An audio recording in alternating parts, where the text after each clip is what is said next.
Hi, friends, and welcome to the Hidden Pages podcast. I'm Vanessa Saleh, and I'm your host. And in today's episode, we're going to be touching on something that really is close to my heart, and it's what it means to be a generational trauma breaker.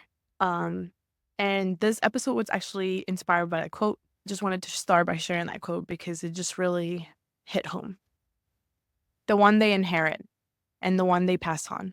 Family pathology rolls from generation to generation, like a fire in the woods, taking down everything in its path until one person in one generation has the courage to turn and face the flames. That person brings peace to their ancestors and spares all the children that follow. That was just one of those quotes that sits in my mind heavily because of what it means, but also because I have a child and what that means for the following generations in my family. But this quote was originally by Terry Real and shared by Erica Commissar. And they were talking about what it really means to be that person that says enough.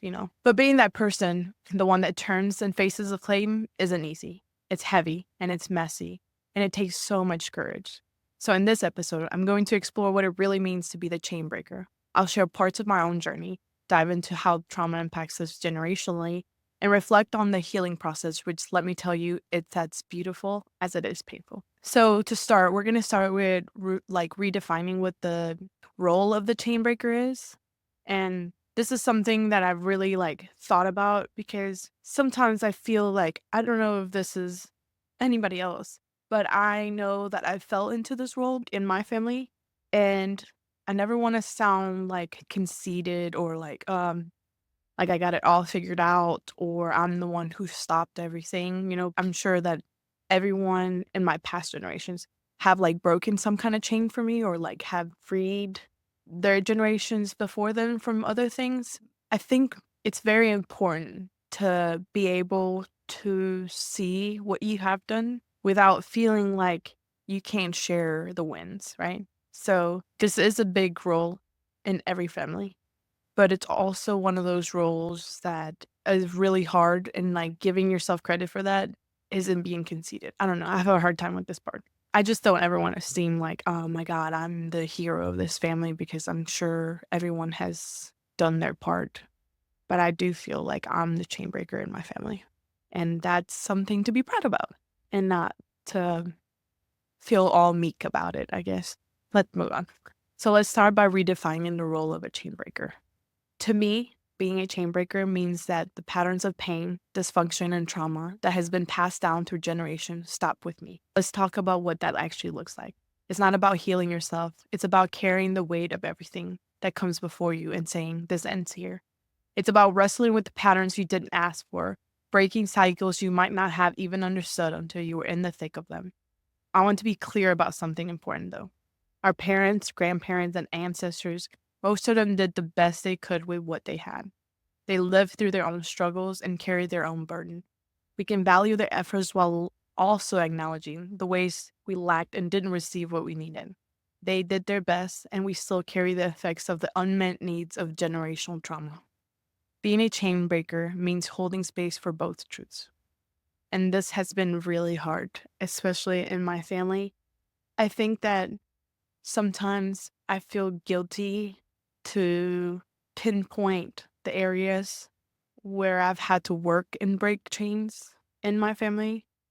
Not because I feel like the hero or anything. It's because I know what the past generations are going to hear is that they did something wrong or that they lacked when they feel like they tried their best. And this is very true. Like, they did try their best. And I think that I'm not I'm thankful for what they did, but also very aware of how much I've had to work through the things that they haven't broken and the amount of trauma that has floated throughout family. And to be honest with you, I have been the first one to actually do therapy and heal and work through most of these things in generations. As most Hispanic families can tell you, therapy has not been a part of our culture. I'm sure I'm sure they have at least guarded the next generation from something. But it's also true that I have worked out through a lot of trauma and things that were not worked out for me. It's a hard truth to balance both of them in one space, but I think the chain breaker is if you are that person in your family, has to come to a point that you can hold both and realize that it's not about fault. Because I think that's something that happens a lot. People just assume this is you playing the blame game. You did this, and now I have to work this out or anything like that. Because I'm a true like believer that the trauma was done to you and that that was not your fault, especially in your childhood. That was not your fault. There's nothing to do with you.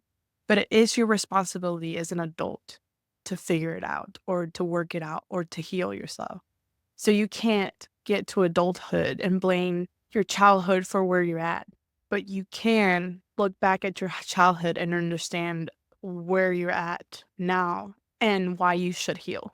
It's your responsibility now. It's not that it didn't happen to you or that no one else caused it, but it is your responsibility now as an adult to work out those issues and to heal and to be aware that what you're not figuring out now, you just pass it on for someone else to deal. The next section I want to talk about is the weight that's being carried. So with generational trauma comes a lot of weight and not just like your own and the things that your parents did to you or that your parents didn't work out, but also things that come from the past. And a lot of us aren't aware of that. Let's talk about what this work feels like. So imagine swimming upstream in a powerful river. Everyone around you is floating along with the current, doing the things the way they've always been done.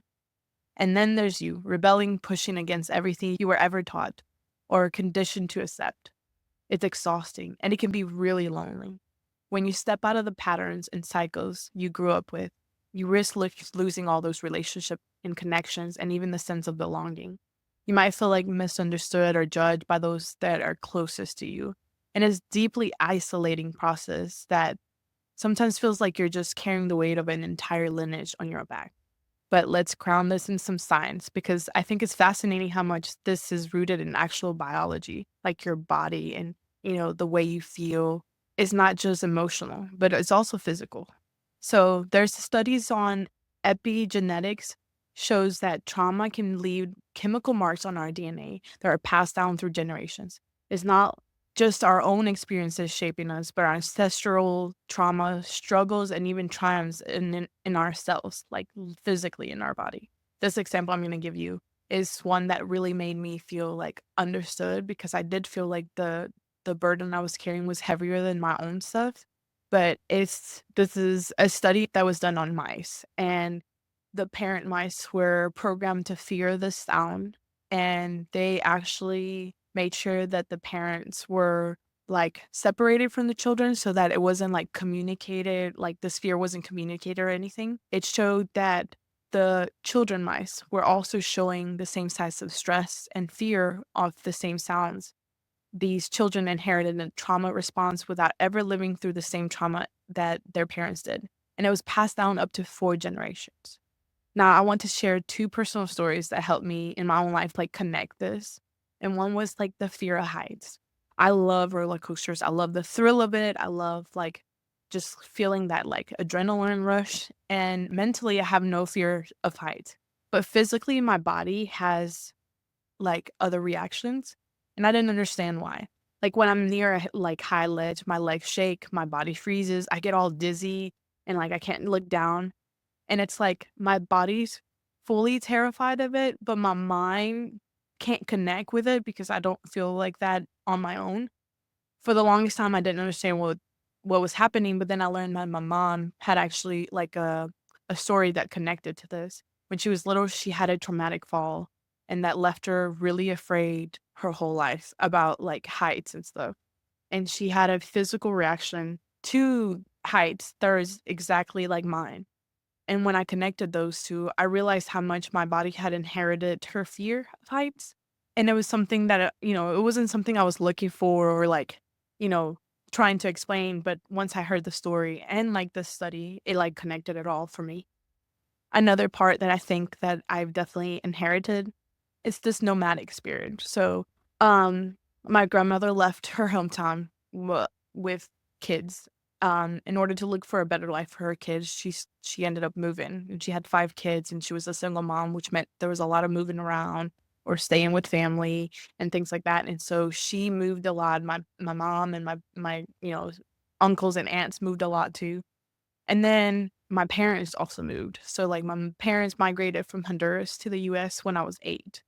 And like that feeling of moving has always stuck with me. Even though now as an adult, I find myself always itching to move or like where are we going next?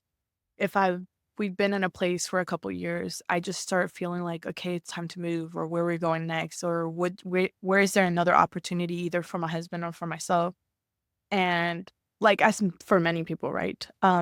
Being married has brought a lot of more stability to my life, but that nomadic spirit still is very much alive in me because I can feel it all the time once we've been long enough somewhere. And it's also not just the feeling of being nomadic, but like there's a part of me that always feels like I don't belong. And like I felt it in Honduras before we even moved the first time. And I feel it everywhere we go. Anytime you move, I get this sense of like not belonging. And then so like I'm always searching for a place that feels like home, but I can't find that place, which is sad sometimes. But I've also found a home in my family and especially, like, my immediate family, like my child and my husband, right? Like, because we've moved and been alone a lot of times, it's like I found a sense of, like, wherever they are, I'm home, which has been great. All of these stories remind me how much our choices or others people's choices that came before us have affected us and are part of who we are. So which is why I think that your choices are very important, not just for yourself, but for the future generations that follow you. So, as a generational trauma breaker or like a chain breaker, you have to face the flames. And what does that mean? Healing these patterns that we were taught and like we were conditioned to believe in is really like standing in the middle of a raging fire and choosing to walk through it. And for me, that's looked like a lot of therapy and deep reflection and just working on reprogramming myself. There's been a lot of things that I've had to mourn, not just for myself, but the lack that I saw in the past generations. And it's this roller coaster of opening these wounds up and not being able to stuff them back in. So the only way to get rid of them is walking through them and filling them all the way out. And this can be really overwhelming and it can feel like too much at times. And sometimes I did need a break. But what helped me a lot through this process was finding really grounding people that helped me and supported me through this process and the healing and everything. And it's not a big group. It was like 3 friends and like my husband. But even with that support, healing can be really isolating. People who haven't done this kind of work don't often understand it or understand you through the process because you just all over the place. It's a messy journey. But the most rewarding part, at least for myself, is just knowing that my child won't have to face the same demons I've faced. And if you don't have children, I think that just like living life without carrying all those burdens or all that weight that isn't even yours or that has traveled through generations is like really rewarding because you get to live your life lighter than ever or lighter than anyone else before you has. So, what does healing look like? Well, something I've learned through this process is that it's very unique to every person, but healing is a lot like mourning, is what I would say. Something that I've learned in this journey is that because healing is like a lot like mourning, just like grief, healing is deeply personal. No one tells a grieving person, like, it's like time to get over it, stop mourning this person or, like move on. Some people cry, people withdraw, some people talk, people like to stay busy during their mourning. And we accept it because we know that they're going through something very difficult and very emotional, and we might not understand how they're feeling.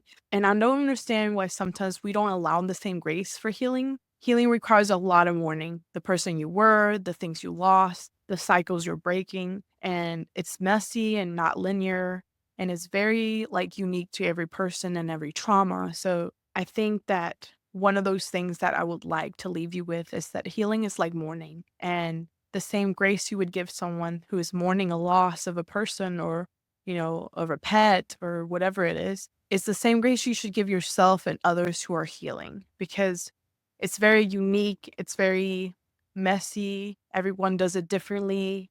There's phases to it, and I think that's one of those things that has helped me a lot is to see my healing as a mourning, and it's helped me give myself some more grace. So, in closing, I wanna leave you with this thought that has honestly helped me direct what am I working on next or, like, what am I healing next in my, like, generational breaking journey. And this is the thought.